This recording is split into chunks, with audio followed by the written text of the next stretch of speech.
until it's been to an approved body shop, I can't get it in. I'm so sorry. Still the same. Ferrari have finally responded to me after last time when they refused to work on the 296, which won't start. There's a moment in every great career when the right door opens at exactly the right time. Not because of luck, not because of connections, but because the person standing at that door has spent years doing something so consistently, so authentically, and so well that the people on the other side of it had no choice but to take notice. For Mat Armstrong, that door has just opened, and the name on the other side of it is Toyota. Not Toyota, the mass-market car company that sells Camrys and Corollas to suburban families. We are talking about Toyota Gazoo Racing, the motorsport division that has dominated endurance racing for half a decade, that competes at the highest level of the World Rally Championship, and that is now deepening its footprint in Formula One. We are talking about a company that builds one of the most technically sophisticated hybrid racing machines on the planet, and has just decided that the right person to show the world what is inside it is a man from Leicester who started his YouTube career filming himself fixing his girlfriend's crashed Audi TT with a GoPro he bought from a shop. If that sounds improbable, then you have not been paying attention to what Mat Armstrong has been building for the last decade. Because when you look at what he has actually accomplished, and when you look at where Toyota Gazoo Racing has been heading, this partnership does not just make sense. It is the most logical thing either of them could possibly do next. And when you understand what this deal looks like in practice, and what it means for the automotive content world at large, you will also understand why it makes Bugatti's response to him look defensive, and Ferrari's silence look short-sighted. Let's start from the beginning, because context is everything here. Mat Armstrong grew up in Leicester, England, in a household where cars were not a luxury or a hobby. They were a language. His father worked on vehicles in the family garage, and Mat absorbed mechanical knowledge, the way most children absorb things, through proximity, repetition, and a growing sense that understanding how something works is one of the most satisfying experiences a human being can have. His first serious athletic pursuit had nothing to do with cars. Mat competed professionally in BMX under a Mad Gear Pro sponsorship, traveling internationally to events in France, Germany, and Dubai, building a career on skill, consistency, and a willingness to push himself into territory that most riders would consider too risky. Then, at the BMX World Championships, he dislocated his shoulder. The injury was severe enough that the joint became chronically unstable, dislocating randomly and without warning, even during sleep. For a discipline that demands the kind of explosive, full-body commitment that aerial BMX competition requires, that was effectively the end of the road. What followed was the kind of grind that most people who now watch Mat's videos from the comfort of their sofas have no idea he went through. He worked at Halfords, the UK retail chain selling automotive and cycling products. He took shifts at Evans Cycles.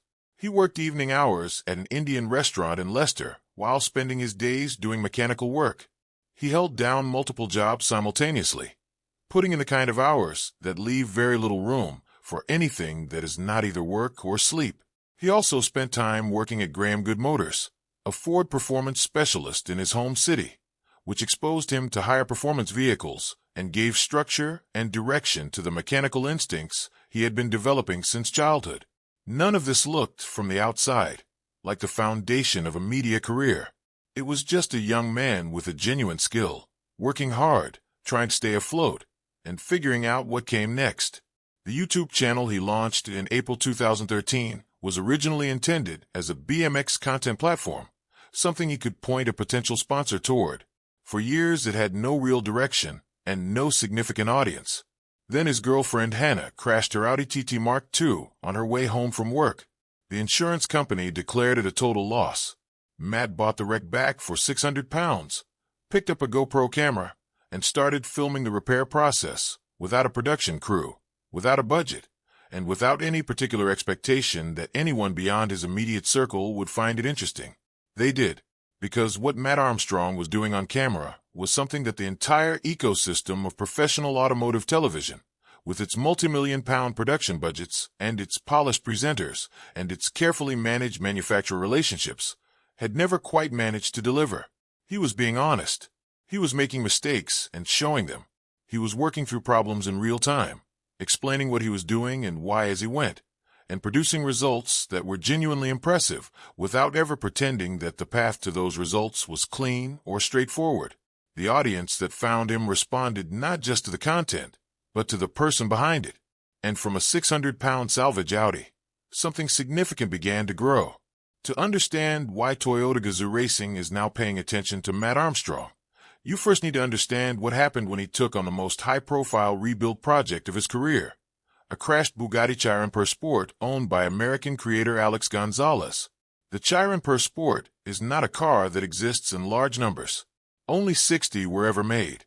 When Alex crashed his, and the insurance company settled the claim, he bought the salvage back from auction for approximately $1.9 million, a steep reduction from the car's intact value of $4 to $4.5 million, but still one of the most expensive purchases Mat had ever been associated with. The damage was extensive: front-end gearbox, transmission mounts, deployed airbags, cracked carbon fiber panels, destroyed headlights, structural frame damage. A car that, to all appearances, was genuinely finished. Bugatti flew a technician from France to inspect the vehicle and agreed. They declared it a total loss and quoted approximately $1.7 million in parts alone to carry out a factory restoration, a figure that came remarkably close to what Alex had paid for the wreck in the first place. When Alex declined that offer, Bugatti responded by locking the car's VIN number in their global dealer system. Every Bugatti dealership in the world was now prevented from selling official parts for this specific vehicle. The manufacturer had effectively blacklisted its own car from its own supply network. Mat flew to Miami and started working on it anyway. What followed was one of the most watched automotive rebuild series in YouTube history. The team improvised at every turn, using CNC machining, three-dimensional scanning of damaged components to create replacement CAD models, and bespoke fabrication for elements that could not be sourced through official channels. Mat noted during the project that certain airbag components in the Chiron share part numbers with components used in the Audi A3, a detail that says something quietly devastating about the distance between hypercar mythology and engineering reality. Then Mate Rimac, the CEO of Bugatti Rimac, made a personal video on his own social media channel responding directly to the build. He explained the company's position, outlined the safety concerns around private structural repairs on vehicles of this engineering complexity, acknowledged that a fair offer had been made and declined, and said clearly that he personally enjoyed watching Mat's content and held him in high regard as a creator. Mat responded in his own video with obvious, genuine disbelief that the chief executive of one of the world's most exclusive automotive companies had taken the time to personally address something happening on his YouTube channel.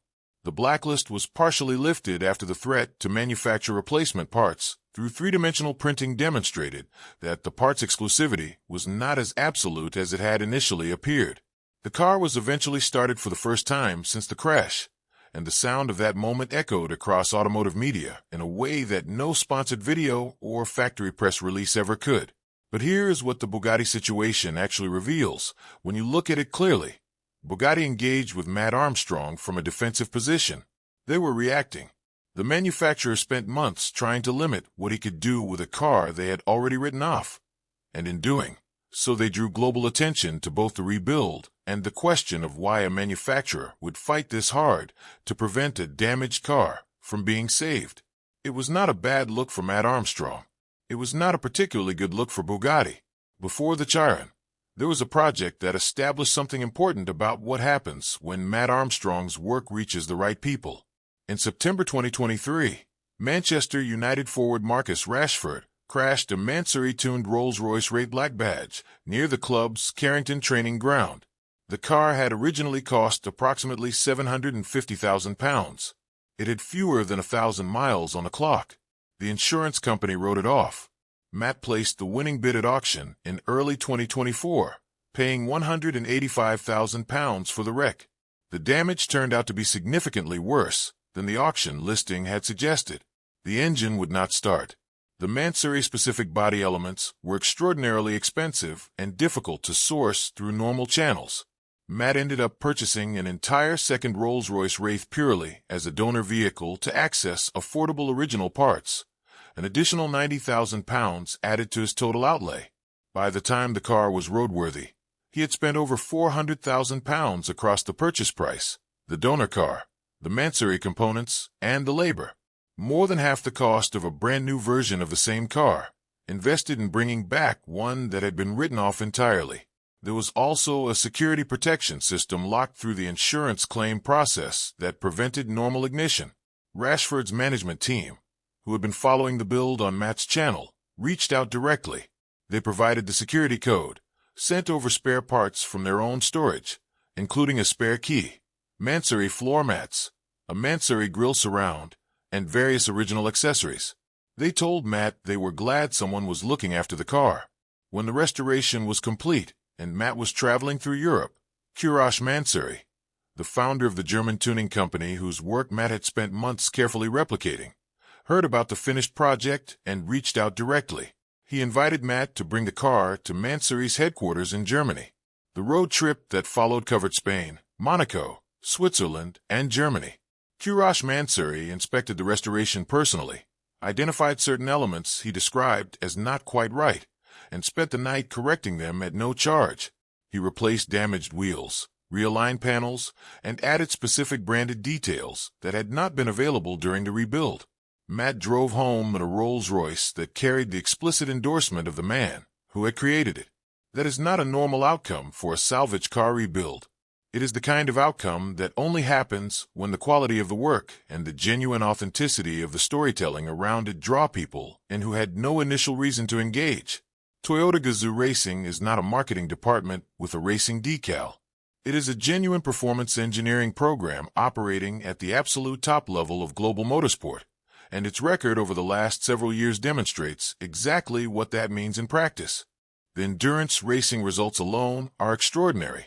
Toyota Gazoo Racing won 5 consecutive 24 hours of Le Mans races from 2018 through 2022, establishing the kind of dominance in the sport's most prestigious event that had not been seen from a single manufacturer in generations. The GR Yaris, developed specifically to homologate a rally competition program and made available to the public as a road car, became one of the most technically celebrated performance hatchbacks in recent automotive history. Not because of marketing, but because it is genuinely good in ways that trace directly back to motorsport engineering priorities.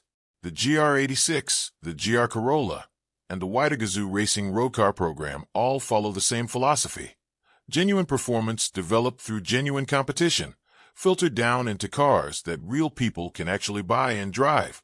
In 2026, Toyota deepened its Formula One presence significantly by becoming the title sponsor of the Haas F1 team, rebranding the American constructor under the TGR Haas F1 team name. The partnership includes technical collaboration through Toyota Gazoo Racing's research and engineering divisions, a dedicated driver development program using previous year cars for testing, and the installation of a personal simulator at the team's UK base in Banbury. Team Principal Io Komatsu described the direction of that investment in terms of developing human resources, drivers, engineers, and mechanics, to build a sustainable motorsport culture over a generational time frame. This is a company thinking in decades, not quarters. The audience that Toyota Gazoo Racing needs to reach with this story is not the audience that watches 30-second television commercials or scrolls past banner advertisements. It is the audience that watches 50-minute YouTube videos about mechanical engineering at 11 o'clock on a Tuesday evening, because they genuinely want to understand how the thing works. It is precisely and specifically the audience that Mat Armstrong has been building for over a decade. The project at the center of the Toyota Gazoo Racing collaboration would begin with the GR010 Hybrid, the Le Mans hypercar that Toyota Gazoo Racing has been campaigning at the top level of endurance racing since 2021. The GR010 is powered by a twin-turbocharged 3.5-liter V6 petrol engine combined with an electric motor generator unit on the front axle, producing a combined output of over 500 kilowatts, more than 670 horsepower, subject to the balance of performance regulations that govern the LMH class. The hybrid system is not a conventional parallel arrangement of the kind fitted to road-going hybrid vehicles. It is a sophisticated energy recovery and deployment system that captures kinetic energy under braking, stores it in a battery, and delivers it as additional power through the front axle on driver demand. giving the car effective four-wheel drive under acceleration, making that system reliable enough to complete 24 hours of continuous racing at Le Mans, through the night, through rain, at sustained high speed on one of motorsport's most punishing circuits, represents some of the most demanding hybrid development being carried out by any manufacturer in the world right now. Toyota Gazoo Racing would provide Matt with a decommissioned, race-used GR010, not a display model, not a static exhibit, a real machine that has actually completed a race distance, carrying the marks of genuine competition use, driven at real speed by real racing drivers in real conditions. The brief would be exactly what Mat Armstrong has been doing his entire career. Take it apart, understand it completely, document that process honestly, show a global audience what is actually inside one of the most technically sophisticated hybrid racing cars ever built, with the full cooperation and technical support of engineers who designed and constructed it. This is what separates the Toyota approach entirely from what Bugatti did, and from what Ferrari has not done at all. When Bugatti engaged with Mat's project, they did so reactively, from a defensive position, trying to constrain what he could accomplish with a car they had already written off. When Mansouri engaged with the Rolls-Royce project, they arrived at the end, after the work was done, to correct and approve what had been built in their absence. Toyota Gazoo Racing would be doing the opposite of both. They would be opening the doors from the start, inviting a creator who has proven his ability to communicate genuine engineering complexity to a global audience into the absolute center of their most sophisticated work, and trusting him to tell that story honestly and completely. Access to the GR010 would mean access to the engineers who designed the hybrid powertrain management system, the people who developed the suspension geometry for different circuit conditions, the team that calibrated the aerodynamic package and managed the balance between downforce and drag across the specific demands of the Le Mans circuit. These are professionals who work in relative anonymity while their cars win races and their employer takes the headlines. Giving Mat Armstrong access to those people, with cameras rolling and an audience of over 6 million watching, would produce content that simply does not exist anywhere in the automotive media landscape today. The contrast with how other manufacturers have approached creator engagement is stark, and it matters. Bugatti spent months in a legal and logistical battle trying to prevent Mat from demonstrating that a Chiron could be recovered from what they had declared irreversible damage.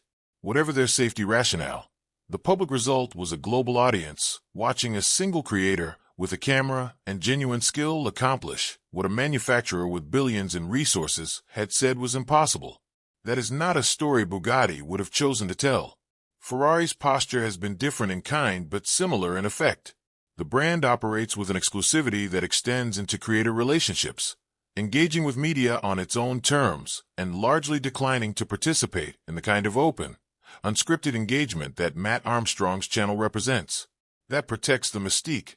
It also means that the engineering story Ferrari could be telling, the genuine depth of thought that goes into their road and racing cars, remains largely inaccessible to the audience that would most appreciate it.